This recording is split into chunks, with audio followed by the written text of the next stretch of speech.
এক মারোয়ারি ভক্ত ঠাকুরকে জিজ্ঞাসা করছেন, সাকার পূজার মানে কি আর নিরাকার নির্গুণের মানেই বা কি? শ্রীরামকৃষ্ণ বলছেন, যেমন বাপের ফটোগ্রাফ দেখলে বাপকে মনে পড়ে, তেমনি প্রতিমার পুজো করতে করতে সত্যের রূপ উদ্দীপন হয়। সাকার রূপ কীরকম জানো? যেমন জলরাশির মাছ থেকে ভুরভুরি ওঠে সেই রূপ। মহাকাশ চিদাকাশ থেকে এক একটি রূপ উঠছে দেখা যায়। অবতারও একটি রূপ।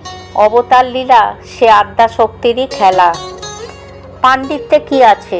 ব্যাকুল হয়ে ডাকলে তাকে পাওয়া যায়। নানা বিষয় জানবার দরকার নেই। যিনি আচার্য তার 5টা জানা দরকার। অপরকে বধ করবার জন্য ঢাল তরোয়াল চাই।